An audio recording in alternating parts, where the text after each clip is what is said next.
Good morning Gaurav sir. Good morning ma'am. Am हाँ I जी audible, सर। ma'am? हाँ जी सर। Okay, so may I start, ma'am? जी सर, मैं म्यूट पे जा रही हूँ सर। हाँ ठीक है मैम, मैं शेयर स्क्रीन कर रहा हूँ। अच्छा कर लीजिए, फिर मैं फिर चली जाऊँगी। हाँ जी मैडम, मैं शेयर स्क्रीन कर रहा हूँ। Yes ma'am, I have shared my screen. हाँ जी sir, visible sir. Okay, thank you ma'am, thank you so much.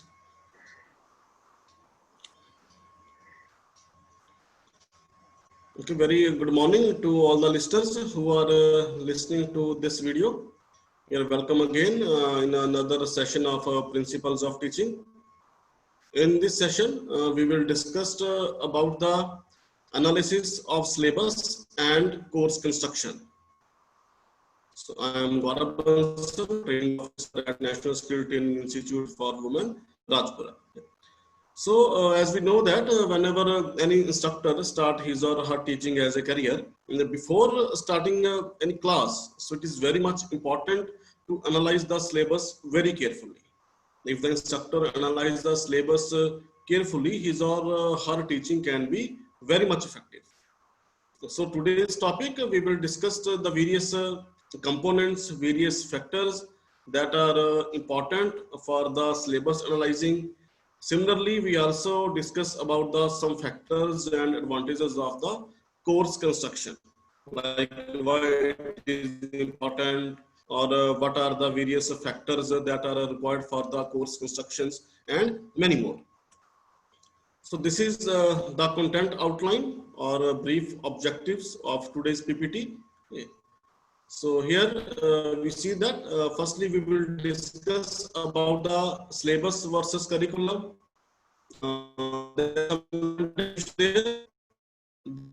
We see some factors, even some important factors that are that has to be considered while constructing a course. Then we go to the syllabus analysis, and then we discuss some steps that are important for analyzing the syllabus by any instructor. And then we discuss some advantages of this syllabus analysis. At last, we discuss about the ADDIE model.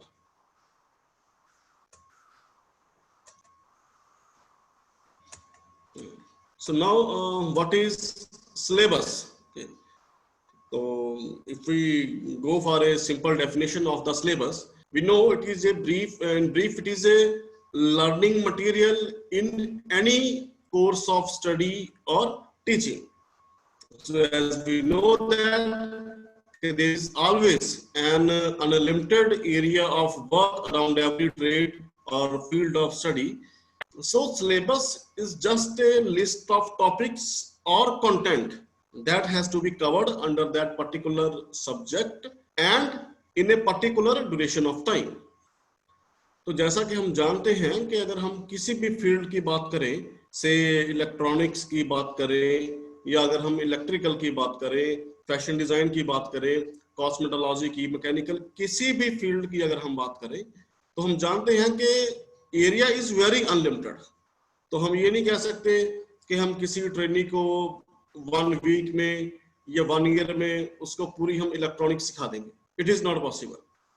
Electronic को हम 1 साल के लिए भी पढ़ा सकते हैं, 2 साल का कोर्स भी हम पढ़ा सकते हैं, 4 साल का कोर्स भी हम करा सकते हैं, 10 साल का कोर्स भी, इवन 20 ईयर्स का कोर्स भी हम करा सकते हैं. सो दैट मीन्स कि हर फील्ड का जो एरिया है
सर आप गौरव सर। हाँ जी ma'am, I am audible ma'am. हाँ जी, हाँ जी सर, वो आ गए हो। हाँ जी मैम, पहले मैम कनेक्टिविटी इशू आ गया था ma'am. Hello.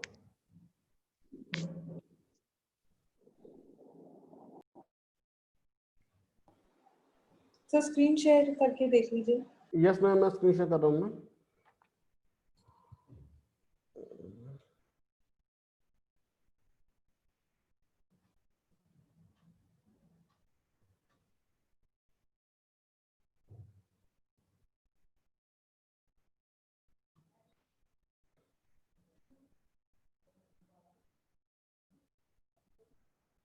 Ma'am, is it visible?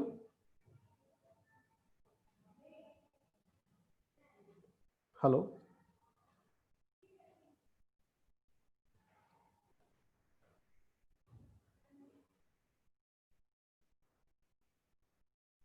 Ma'am, ये start ma'am.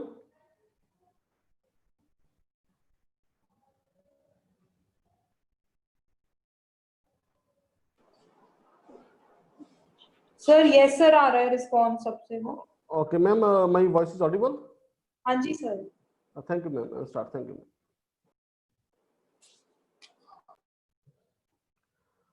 Again very good morning to all the listeners. Sorry, थोड़ी सी कनेक्टिविटी इश्यूज आ गए थे। So we are discussing about the analysis of syllabus and course construction. So in this session we will discuss the various components of analysis of syllabus, and we discuss about the course construction. So this is the content outline of the PPT, like syllabus versus curriculum. Then we see some important definitions, then some factors for constructing of a course.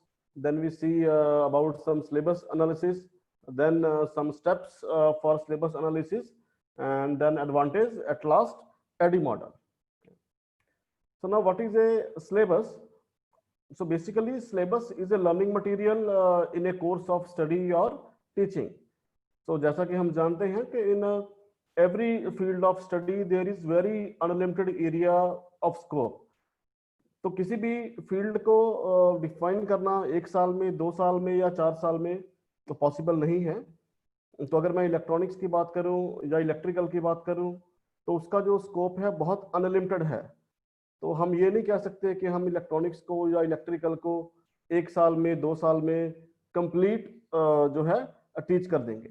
उसको हम 1 साल भी पढ़ा सकते हैं, 2 साल भी पढ़ा सकते हैं, 10 साल, 20 ईयर्स भी हम उसको पढ़ा सकते हैं। So now what is a syllabus? So basically syllabus is a list of topics and content that has to be covered under a particular duration of time. Okay, तो हमें syllabus तो इस तरह से हमें डिफाइन करना होता है कि हम किसी पर्टिकुलर टाइम में या पर्टिकुलर फील्ड ऑफ स्टडी में कितने टॉपिक्स हम कवर अप कर रहे हैं, that is the syllabus. Now the syllabus construction it can not be done by a single person. Normally the construction of syllabus depends upon the many factors like its objectives, learning outcomes, then demand from the industry and many more. So whenever there is a question of constructing a syllabus, always there is a committee of experts related to that particular field. So now what is curriculum? So curriculum, it is refers to the overall content. The syllabus is refers to only content for a particular field of study, but curriculum refers to the overall content taught in an educational system or a course. The curriculum may be defined as a course of study offered by an institution. So it is systematically describes the goals, plan, objectives, content, learning activities, and arrangements made by the institution throughout the academic year to facilitate the learners and the institution. तो अगर हम syllabus और curriculum को compare करें, the syllabus is just about the list of topics, list of jobs और content that has to be studied in a particular field of sphere. But अगर हम curriculum की बात करें, the curriculum refers to the overall content तो curriculum में syllabus भी आ गया, तो इंस्टीट्यूट ने जो गोल्स प्लान किए गए हैं वो भी आ गए, कोई ऑब्जेक्टिव्स हैं, कोई लर्निंग एक्टिविटीज हैं, लाइक स्पोर्ट्स एक्टिविटीज हैं, कल्चरल एक्टिविटीज हैं, इवैल्यूएशन सिस्टम है, all comes under the curriculum. तो हम ये कह सकते हैं the syllabus is a part of curriculum. So there are some other definitions like unit. Okay. So what is a unit? So basically it is a group of similar kind of topics arranged in a sequential manner. तो अगर हम syllabus की बात करें तो हमारा जो syllabus है वो यूनिट्स के अंदर डिवाइड किया जाता है। तो यूनिट क्या है? Similar kind of topics. तो लाइक अगर मैं बात करूं इलेक्ट्रॉनिक्स की बात करूं तो इलेक्ट्रॉनिक्स में similar kind of topics like एक यूनिट है वो सेमीकंडक्टर की हो सकती है, कोई दूसरी यूनिट है वो डिजिटल इलेक्ट्रॉनिक्स की हो सकती है, and any other. Similarly chapter is again division of the unit. तो यूनिट को हम छोटे छोटे चैप्टर्स में हम डिवाइड कर लेते हैं। The chapter constitute of a single topic, and then lesson plan, demonstration plan, it is the smallest part of the syllabus prepared by the instructor। तो हम कह सकते हैं कि पहले सिलेबस है, सिलेबस यूनिट्स में डिवाइड किया हुआ है, देन यूनिट एक चैप्टर्स में डिवाइड की गई है, एंड देन चैप्टर के अंदर lesson plan and demonstration plans हैं जो इंस्ट्रक्टर के द्वारा प्रिपेयर किए जाते हैं।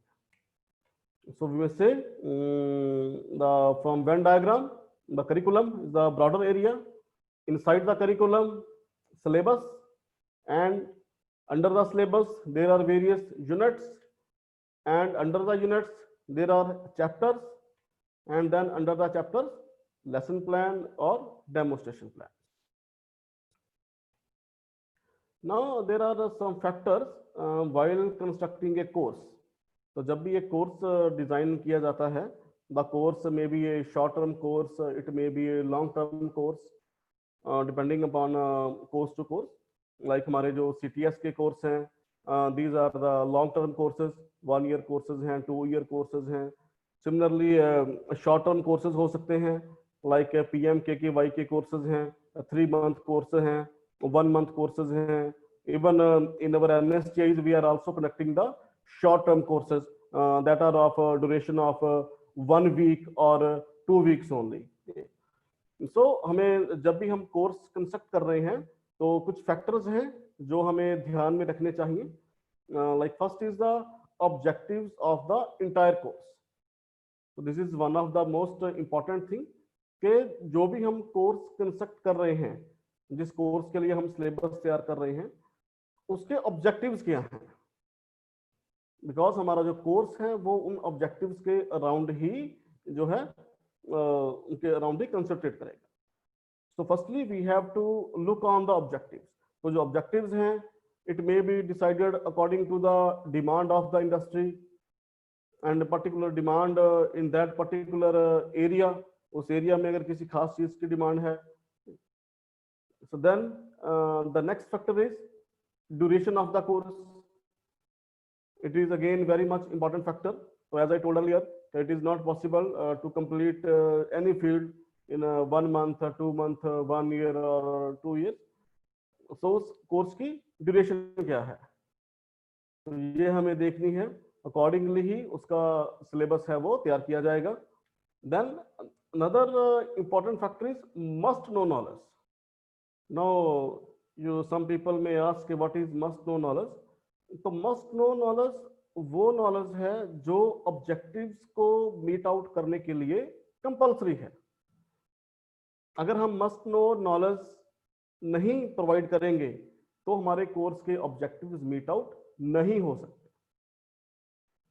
तो जब भी हम कोर्स कंस्ट्रक्ट कर रहे हैं हमें ये बात ध्यान में रखनी है कि what is the must know knowledge, कि वो कौन सी नॉलेज मस्ट नो है जो हमें प्रोवाइड करनी ही पड़ेगी। Similarly there is a some should know knowledge that is relevant to the course, relevant to the objectives. Now let us see one example अगर हम मोटर कार ड्राइवर की बात करें, फॉर एग्जांपल कि हमने किसी को कार ड्राइविंग है वो सिखानी है, then what is the must know knowledge?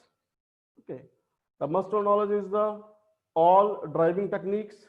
जो उसको पता होना चाहिए कि जो गाड़ी है फॉरवर्ड कैसे आगे कैसे लेके जानी है, गाड़ी रिवर्स है कैसे करनी है, ऑपरेटिंग कंट्रोल्स हैं, गियर कहाँ से डाले हैं, क्लच कहाँ पे है, ब्रेक कहाँ पे है। देन ट्रैफिक रूल्स हैं, गाड़ी लेफ्ट साइड चलनी है, राइट हैंड साइड चलानी है, कहाँ पे करनी है। So these are the must know knowledge कि अगर हम मोटर कार ड्राइविंग सिखाना चाहते हैं तो हमें ये टेक्निक्स, ये जो प्रिंसिपल्स हैं ये हमें इम्पार्ट करने ही पड़ेंगे। Then secondly there may be some should know knowledge that is relevant to the course. So gear system की नॉलेज वो हो सकती है, कोई फ्यूल लाइन सर्किट्स हैं, इलेक्ट्रिकल सर्किट्स हैं, तो वो हम इसमें डाल सकते हैं। द बेसिक थिंग इज कि जब भी हम कोर्स कंस्ट्रक्ट करें वी हैव टू थिंक कि what is the must know knowledge and what is the should know knowledge, और कितने कंटेंट में हमें वो इंपार्ट करनी है। द नेक्स्ट कंटेंट, तो according to the must know knowledge and should know knowledge content है वो डिसाइड किया जाएगा। देन जितने भी ऑब्जेक्टिव्स को मीट आउट करने के लिए या फिर मस्ट नो नॉलेज देने के लिए कंटेंट के अकॉर्डिंग टूल्स कौन कौन से रिक्वायर्ड हैं, मशीन्स कौन कौन सी रिक्वायर्ड हैं, रॉ मटेरियल कौन कौन सा रिक्वायर्ड है, और any other requirement for the completion of the course. Then list of jobs, अगर हमने कोर्स डिसाइड कर लिया, फॉर एग्जांपल 1 मंथ का कोर्स है या 3 मंथ का कोर्स है, तो हमारे ऑब्जेक्टिव्स को मीट आउट करने के लिए हमने कौन कौन सी जॉब्स ट्रेनिंग्स को सिखानी है या फिर कौन कौन सी जॉब्स हमने ट्रेनिंग से तैयार करवानी है। The list of jobs must be there. Then weekly schedule must be there. Then at last method of evaluation, कि हमने जो सारी ट्रेनिंग कंप्लीट करने के बाद इवैल्यूएशन कैसे करनी है। How we have to decide कि ट्रेनिंग ने कोर्स पूरा करने के बाद उसने वाकया ही जो हम सिखाना चाहते हैं वो सीख लिया है या फिर नहीं सीखा है। The method of evaluation must be appropriate here. तो अगर हम किसी प्रैक्टिकल कोर्स की बात कर रहे हैं तो मेथड ऑफ इवैल्यूएशन है वो हमारा प्रैक्टिकल होना चाहिए। अगर हम थ्योरेटिकल पोर्शन की बात कर रहे हैं तो मेथड ऑफ वैल्यूएशन वो हमारे जो रिटन एग्जाम है, टेस्ट हैं, तो उनके अकॉर्डिंग हमारा मेथड ऑफ वैल्यूएशन है वो हो सकता है। द मेन थिंग इज कि अगर हमने प्रैक्टिकल ट्रेनिंग दी है तो उसका जो इवैल्यूएशन प्रोसीजर है वो भी प्रैक्टिकल ही होना चाहिए। सो नाउ यहाँ पे हम देख सकते हैं कि अगर यहाँ पे हम फॉर एग्जांपल सिलेबस को अगर हम इनपुट मान लें, the syllabus is as a input, तो सिलेबस के लिए प्री कंडीशंस, तो प्री कंडीशन हो सकती है जो ट्रेनिंग की जो एलिजिबिलिटी है। फॉर एग्जांपल CITS है, CITS के लिए प्री कंडीशन क्या है, CTS है। यानी CTS के लिए प्री कंडीशन क्या है, 10th है या फिर 12th है according to the nature of course. Then after the pre conditions objective decide किए जाएंगे कि व्हाट आर द ऑब्जेक्टिव्स जो हमने ट्रेनिंग्स को स्किल है, हमने कौन सा स्किल ट्रेनिंग्स को देना है। Then after the objectives their significance, the significance means कि कौन सा स्किल हमने कितने जो है कितनी स्ट्रेंथ में देना है, कम देना है, ज्यादा देना है, कितना हमने उसके ऊपर फोकस है वो लगाना है। Then after the significance methods, तो उसको हमने कौन कौन से मेथड से इम्पार्ट करना है, अदर थ्योरेटिकल मेथड्स हैं या प्रैक्टिकल मेथड हैं या फिर as per Dale's cone of experience जो ट्रेनिंग स्किलिंग टेक्निक्स हैं हम वो चूज कर सकते हैं। Then evaluation and at last feedback. So this is the complete about complete flow chart about the syllabus. Okay, so the things we have to taken care of while constructing a syllabus.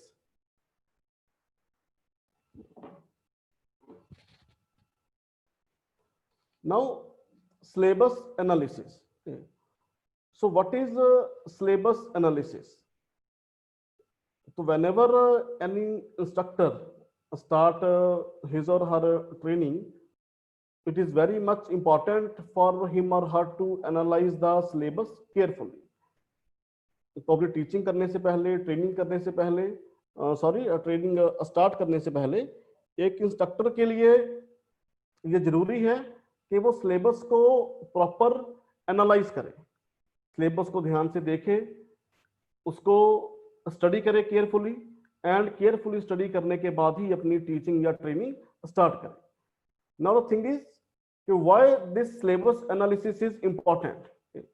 The syllabus analysis is very important in order to find out the sequence of topics to know like what to teach and when to teach or how much to teach.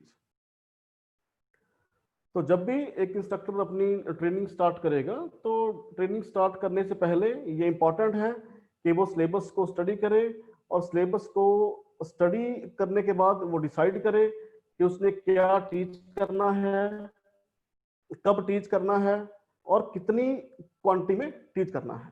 किसी भी topic को हम 1 घंटे के लिए भी पढ़ा सकते हैं, किसी भी टॉपिक को हम 1 मंथ और ज्यादा टाइम के लिए भी पढ़ा सकते हैं. Now it is depending upon our course कि हमारे कोर्स में उसका जो एम्फेसाइज है वो कितना है. सो अगर एक इंस्ट्रक्टर सिलेबस एनालाइज करेगा, then he can decide okay, what he has to teach or when he has to teach and how much he has to teach. So if an instructor begins his her teaching or training after analyzing the syllabus, the training program can be imparted very effectively without any confusion. तो अगर एक instructor ने सारी planning पहले से कर ली है तो उसकी टीचिंग या ट्रेनिंग विदाउट एनी कंफ्यूजन बहुत इफेक्टिवली जो है चलेगी. उसको ये नहीं सोचना पड़ेगा बार बार कि उसने नेक्स्ट क्लास में क्या करवाना है, उसने टेस्ट कब लेने हैं, कैसे उसने इवेल्युएट करना है, बिकॉज सिलेबस एनालिसिस में ये सारी चीजें पहले से प्रिपेयर कर ली जाती है. So now we discuss methods of syllabus analysis. कि एक इंस्ट्रक्टर ने सिलेबस एनालाइज कैसे करना है, क्या क्या उसमें मेथड्स हैं, क्या क्या उसके स्टेप्स हैं, ये बहुत इंपॉर्टेंट है एक इंस्ट्रक्टर की टीचिंग के लिए या ट्रेनिंग के लिए. So there are 2 methods of basically syllabus analysis. one is the time based, another is the topic based. In the time based method, the time is main criteria and the instructor has to see how best to utilize this time in order to complete the syllabus. तो time based technique है syllabus analysis की. इसमें time बहुत important factor है.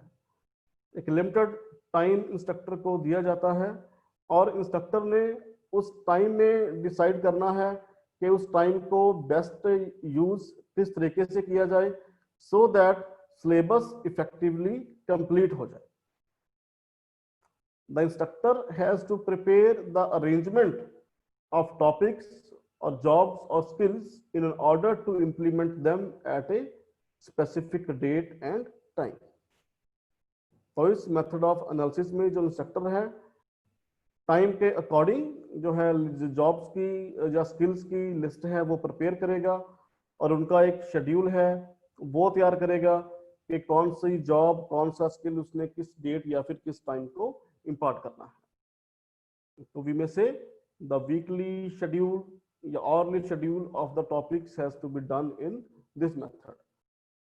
तो ये काफी effectively रहता है कि अगर इंस्ट्रक्टर अपने ट्रेनिंग प्रोग्राम के या फिर टीचिंग प्रोग्राम के वीकली शेड्यूल या फिर ऑर्ली शेड्यूल प्रिपेयर कर ले. Now then another method of syllabus analysis is topic based. So in the topic based method, जैसा कि हमने टाइम बेस्ड मेथड में देखा था, the time based method, the time is the important. Instructor has to taken care of the time. Time को वो increase decrease नहीं कर सकता, उस टाइम पे उसने अपना सिलेबस है वो कंप्लीट करना है. But now in this topic based the time is not important but the topic is important. In this method, the topic subject or skill is the main criteria. The instructor has to select the topic, skill, and all related information to that topic, skill is taught irrespective of the time taken.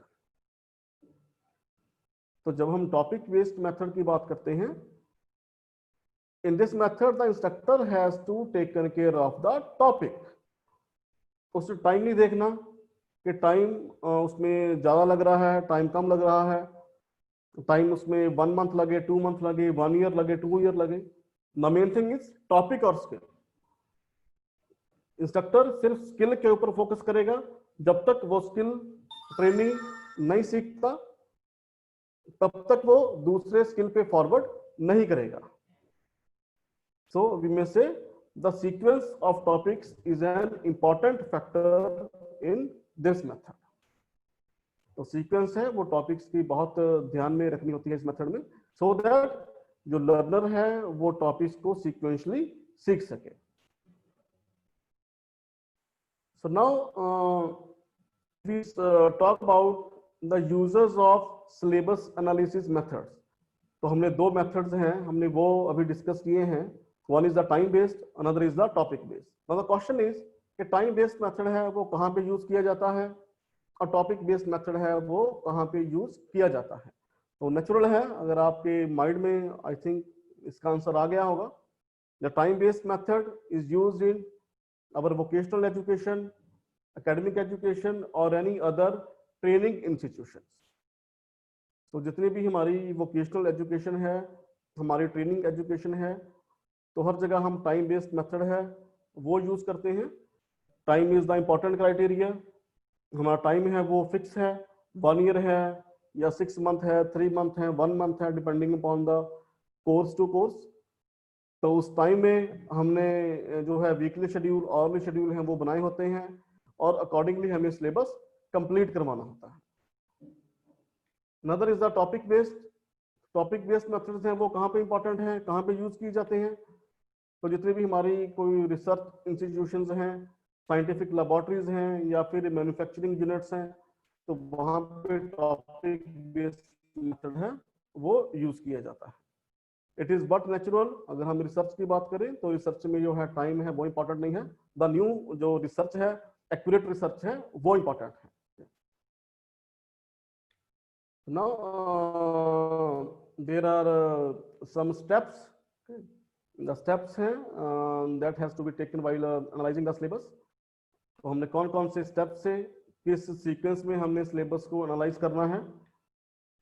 Firstly study the syllabus carefully. तो instructor अपनी teaching या training start करने से पहले syllabus को carefully study करे, syllabus को ध्यान से देखे. Then prepare a list of all basic and advance skills of that trade. तो जितने भी उसमें कोई बेसिक लेवल के स्किल्स हैं जो ट्रेनिंग्स ने पहले ही कर रखे हैं उनकी एलिजिबिलिटी के अकॉर्डिंग, और जितने भी एडवांस स्किल्स हैं जो उसने पार्ट करने हैं तो उन स्किल्स की जो सेपरेट लिस्ट है वो प्रिपेयर कर ले. Then you have to prepare the list of theoretical and practical jobs to be completed during the course. तो आपने जितना भी ट्रेनिंग्स को थियोरेटिकल काम करवाना है और जितना आपने प्रैक्टिकल काम करवाना है उसको आप अलग अलग सेपरेट आउट कर लीजिए. Then arrange the topics from simple to complex as per the standard of trainings. तो आपने जो है basic skill, advance skill separate कर लिए, थियोरेटिकल एंड प्रैक्टिकल जॉब्स हैं वो सेपरेट कर ली. आफ्टर दैट टॉपिक्स को आपने किस सीक्वेंस में सिखाना है that is very much important. So you have to arrange the topics from simple to complex and as per the standard of trainings. Principles of teaching में, principles of learning में भी ये बात आपको सिखाई जाती है कि जब भी हमने ट्रेनिंग्स को टीच करना है always move from the simple to complex. अगर हम कॉम्प्लेक्स टॉपिक से पहले स्टार्ट कर देंगे तो ट्रेनिंग्स का इंटरेस्ट नहीं बन पाएगा, उनका कॉन्फिडेंस लेवल है वो बिल्टअप नहीं हो पाएगा. तो always arrange the topics from simple to complex. तो समटाइम क्या होता है कि we always just follow some particular book, और हम बुक की सीक्वेंस फॉलो करते रहते हैं। So it should not be like that.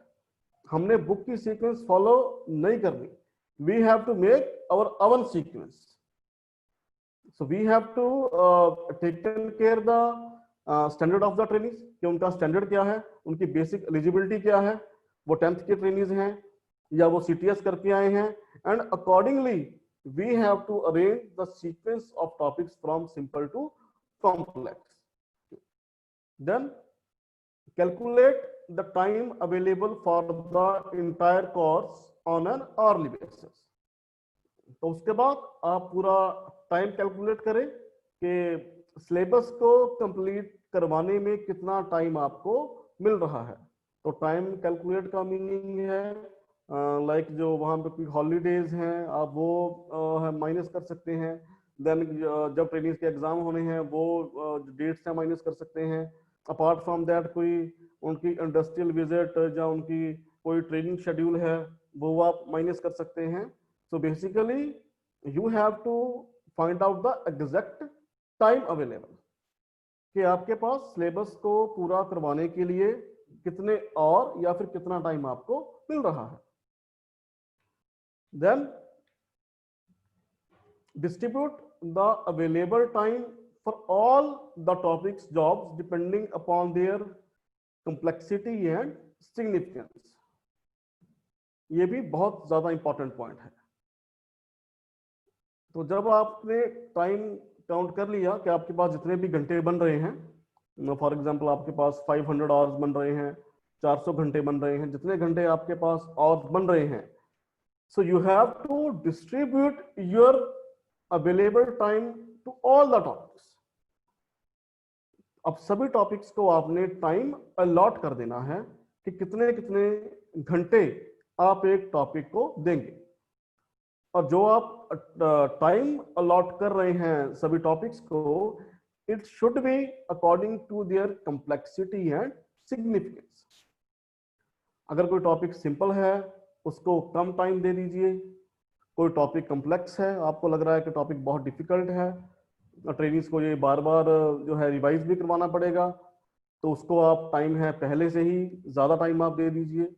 And one more thing, also taken care the significance, कि उस टॉपिक का सिग्निफिकेंस कितना है। ये ना हो कि कोई ऐसा टॉपिक ले जिसका उस ट्रेड में सिग्निफिकेंस कम हो और आप उसको बहुत ज्यादा टाइम डिवोट कर दें। तो फॉर एग्जांपल अगर मैं बात करूं, कोई इलेक्ट्रॉनिक्स की ट्रेड है, इलेक्ट्रॉनिक्स की ट्रेड में फॉर एग्जांपल कोई मैकेनिकल का या फिजिक्स का टॉपिक है, तो वी नो दैट इलेक्ट्रॉनिक्स में उसका उतना सिग्निफिकेंस नहीं होता। वो जस्ट एक इंट्रोडक्शन के लिए या फिर जस्ट एक थोड़े से पार्ट के लिए ही उसको इंक्लूड किया जाता है। So it is responsibility of the instructor कि वो उस टॉपिक के ऊपर अगर उसका सिग्निफिकेंस ज्यादा नहीं है तो उसके ऊपर वो ज्यादा टाइम ना डिवोट करे। So distribute the time as per complexity and significance. Then prepare time table, monthly schedule, weekly schedule and master schedule including the evaluation time. So after that आप एक schedule prepare कर लीजिए, उसमें कि आपने जो monthly test हैं वो आपने कब लेने हैं, उनके practical jobs हैं वो test कब लेने हैं, फिर theoretical class test हैं वो कब लेने हैं, evaluation कब करनी है, ट्रेनिंग्स की performance कब आपने देखनी है, etc. And then prepare the list of teaching aids, raw material, machines, tools, etc. available as well as required. ये भी बहुत इंपॉर्टेंट पॉइंट है। तो आफ्टर दैट आप एक लिस्ट प्रिपेयर कीजिए, जितने भी आपको सिलेबस कंप्लीट करवाने के लिए टीचिंग एड्स की रिक्वायरमेंट है, आपको रॉ मटेरियल की रिक्वायरमेंट है, कोई मशीन्स है, टूल्स हैं अवेलेबल हैं, उनकी भी आप लिस्ट प्रिपेयर कीजिए, और जो रिक्वायर्ड हैं उनकी भी आप लिस्ट प्रिपेयर कीजिए। नेचुरल है जो टूल्स मशीन्स अवेलेबल हैं वो प्रैक्टिकल्स आप पहले उनको करवाने स्टार्ट कर दीजिए, और जो मशीन्स आपको रिक्वायर्ड हैं एट दैट टाइम इंस्टीट्यूट में अवेलेबल नहीं है तो आप उनकी डिमांड दे दीजिए, so that within some time वो अरेंज की जा सके। Then prepare instructional material, such as information sheet, job sheet, assignment sheet, lesson plan, demonstration plan. Okay. So जितनी भी आपकी इंस्ट्रक्शनल मटेरियल आपको रिक्वायर्ड है, तो वो उसके बाद सारा आप प्रिपेयर कर लीजिए. So now what is the advantage of this syllabus analysis? कि एक ट्रेनिंग शुरू करने से पहले या टीचिंग शुरू करने से पहले इसकी क्या इंपॉर्टेंस है, क्यों हम सिलेबस एनालिसिस कर रहे हैं. So we know that after analyzing the syllabus, the instructor understands what exactly has to teach. He collects proper information and prepare well. तो सिलेबस को अगर एक इंस्ट्रक्टर एनालाइज कर लेता है तो उसको एक बिल्कुल जो है पिक्चर उसको क्लियर हो जाती है कि उसने आने वाले 1 साल में या फिर 6 महीने में उसने क्या क्या करवाना है. तो उस टीचिंग के लिए, ट्रेनिंग के लिए जो कोई इंफॉर्मेशन है, टूल्स हैं, मटेरियल हैं, वो सारा कुछ जो अरेंजमेंट है वो पहले ही कर लिया जाता है. So it is very much important to start any teaching और ट्रेनिंग. अगर आप सिलेबस को एनालाइज नहीं करेंगे, आप डायरेक्टली टीचिंग या ट्रेनिंग देनी स्टार्ट कर देंगे, तब होता क्या है, कोई प्रैक्टिकल है, उसका सामान अवेलेबल नहीं है. ओके, दो just wastage of time and energy. And some time कोई टॉपिक है, कॉम्प्लेक्स है, उसके ऊपर आप बहुत ज्यादा टाइम डिवोट कर देते हो. So ultimately to avoid this kind of things, the syllabus analysis is important. The training material is prepared in advance. तो अगर आपने सिलेबस को प्रॉपर एनालाइज कर लिया है, तो जितना भी ट्रेनिंग मटेरियल आपको सिलेबस करवाने के लिए चाहिए, वो सारा मटेरियल एडवांस में प्रिपेयर हो जाता है. So it makes the learner aware of all future learning, teaching activities and create confidence among them. तो अगर एक इंस्ट्रक्टर ने सिलेबस एनालाइज कर लिया है, अपने ट्रेनिंग्स के साथ शेयर कर लिया है, तो उससे क्या है, जो ट्रेनिंग्स हैं वो फ्यूचर के लिए वो तैयार हो जाते हैं. ट्रेनिंग्स अपना जो मेंटल लेवल है वो सेटअप कर लेते हैं कि उन्होंने नेक्स्ट क्लास में क्या पढ़ना है, कौन सा स्किल सीखना है. तो जो ट्रेनिंग्स घर से कुछ पढ़ के आना चाहते हैं, वो घर से भी कोई तैयारी करके आ जाते हैं. तो ultimately this activity create a confidence among the trainings. So it also enable the administration to plan and keep over the teaching learning activities.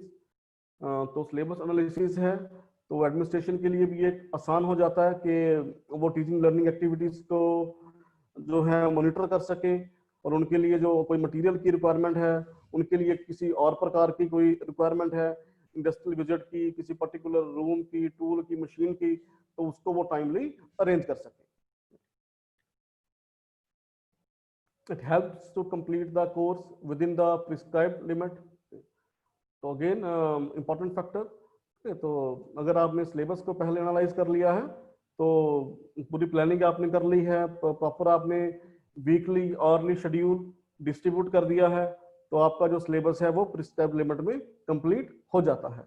Otherwise होता क्या है कि 70% सिलेबस है, 20% सिलेबस है, उसके लिए 70% टाइम है वो लगा लिया जाता है, एंड रिमेनिंग 80% सिलेबस जो है वो 30% टाइम में कवर किया जाता है.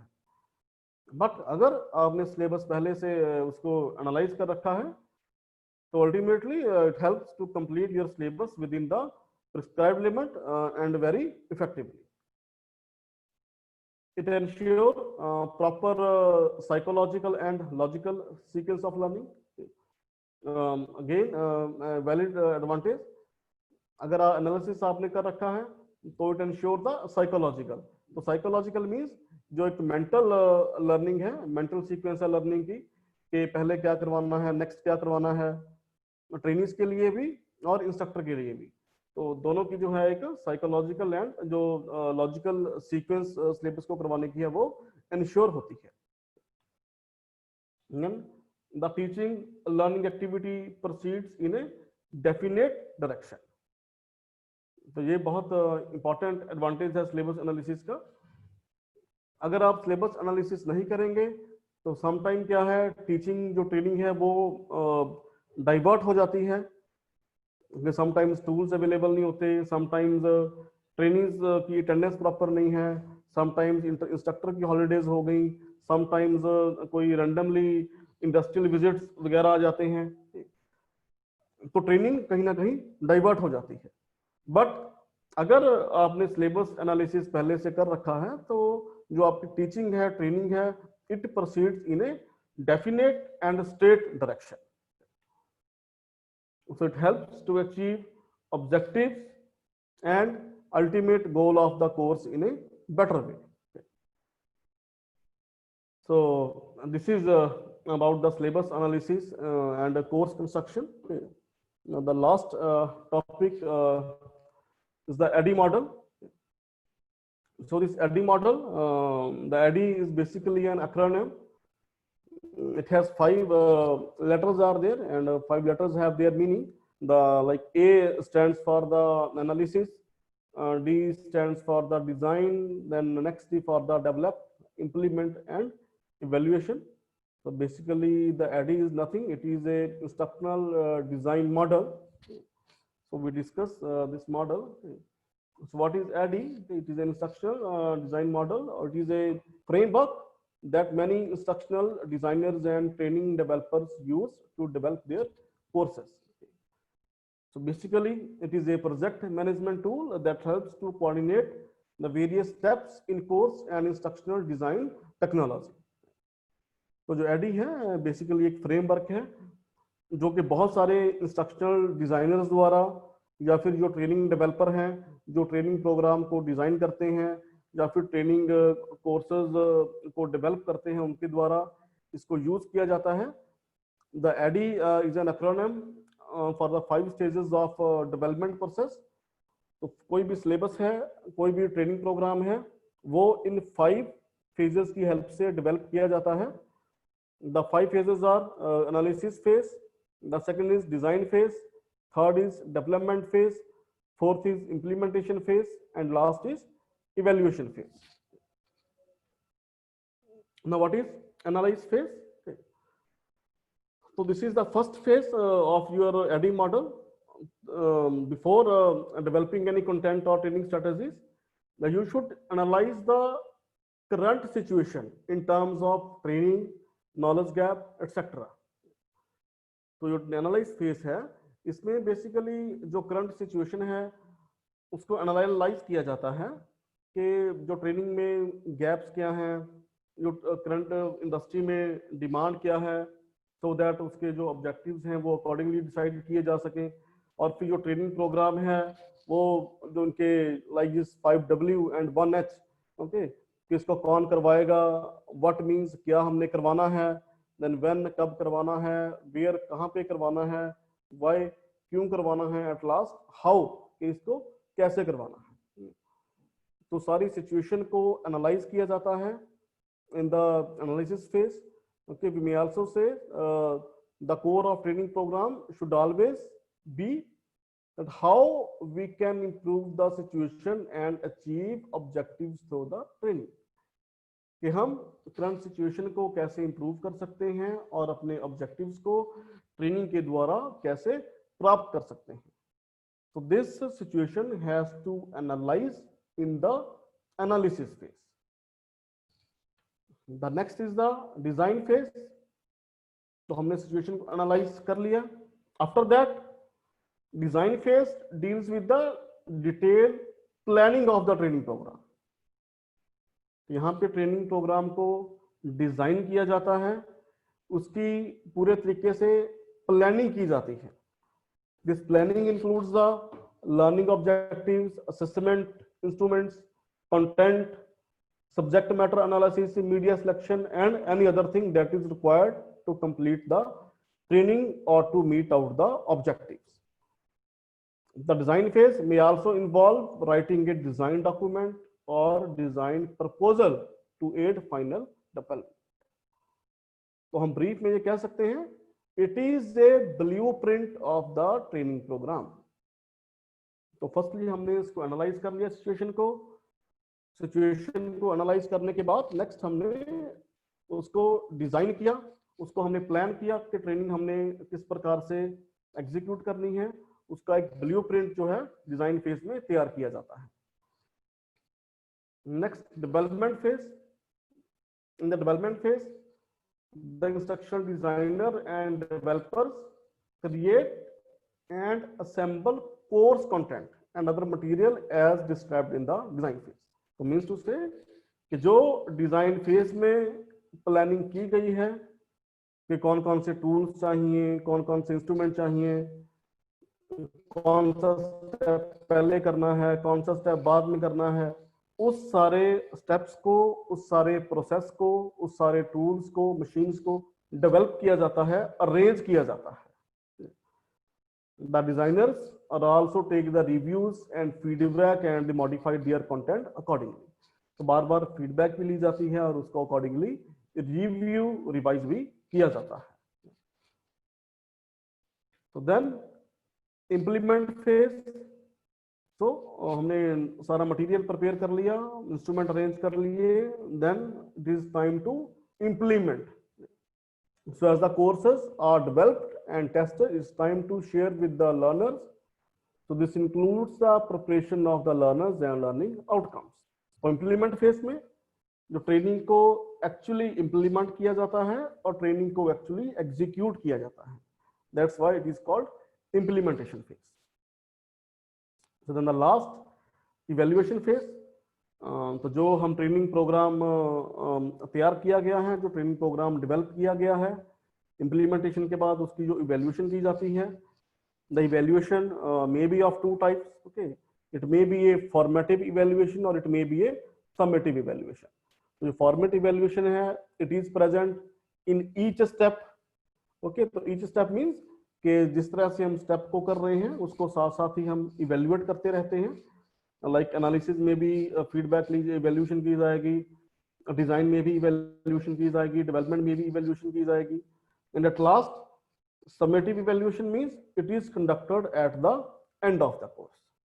तो जब हमारा कोर्स कंप्लीट हो गया, बाद में समेटिव इवेल्यूएशन है वो कंडक्ट की जाएगी. सो in brief we may say again we see this picture of ADDIE model. The first day for the analysis. तो जो भी हमारी नीड्स हैं, रिक्वायरमेंट हैं, करंट कैपेबिलिटीज हैं, उनको एनालाइज किया जाता है. देन उनके जो ऑब्जेक्टिव्स हैं, जो एक्टिविटीज हमने करवानी है, डिलीवरी फॉर्मेट किस प्रकार से हमने डिलीवर करना है, कौन कौन सी एक्सरसाइज हमने करवानी है, वो सारा डिजाइन किया जाता है. देन जो हमने यहाँ पे डिजाइन किया है, जो हमने यहाँ पे ऑब्जेक्टिव्स डिसाइड किए हैं, तो उन सबको यहाँ पे डेवलप किया जाता है. यहाँ पे प्रोटोटाइप जो develop the course materials, arrangement of machines and tools etcetera. And then implementation में ट्रेनिंग को एक्चुअली इम्प्लीमेंट किया जाता है, ट्रेनिंग को करवाया जाता है, एंड एट लास्ट उसको इवेल्युएट किया जाता है. So this is all about the AD model. So this is about the complete session. Okay. So hope you people enjoy the topic. Okay. So I think there are some queries by the trainees. Okay. So just let me open this chat box. Okay. So in the chat box,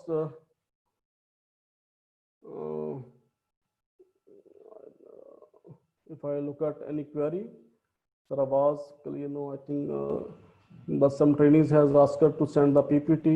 Okay. One question has asked about the curriculum. Okay, so we have 5 minutes. Okay. So curriculum, and at last another query by the students, topic based. Okay, topic based. Okay, so 2 queries are there. One is the curriculum and another is the topic based and time based. So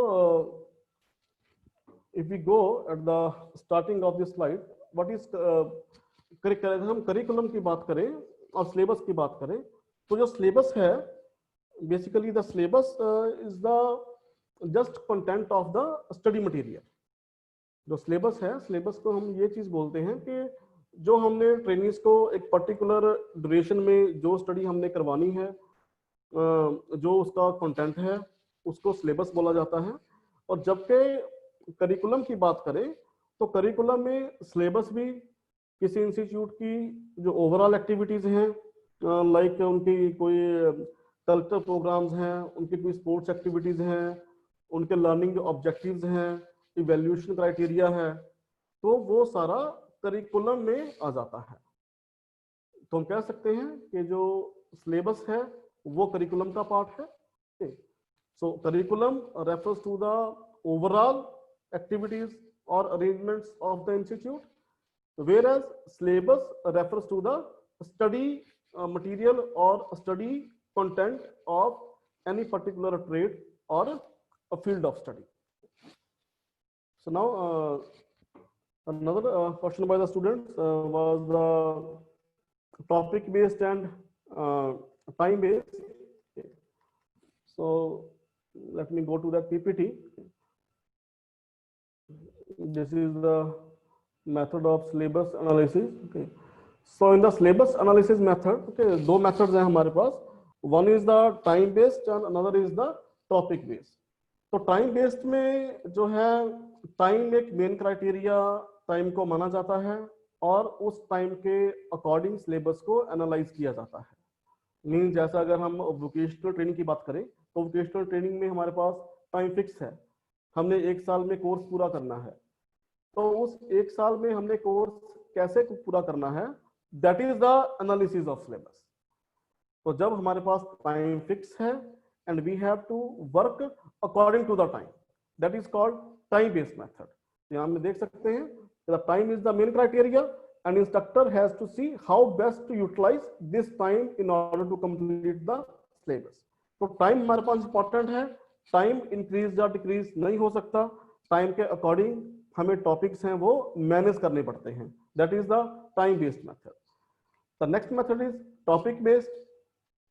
in the topic based method topic is the main criteria. तो यहाँ पे हम time की बात नहीं करते, time हमारे पास unlimited है। अगर हम किसी रिसर्च इंस्टीट्यूट की बात करें, जैसे कि हम कोविड की बात करें, ओके, तो कोविड-19 की कोरोना वायरस की वैक्सीन बन रही है, it is a topic of research.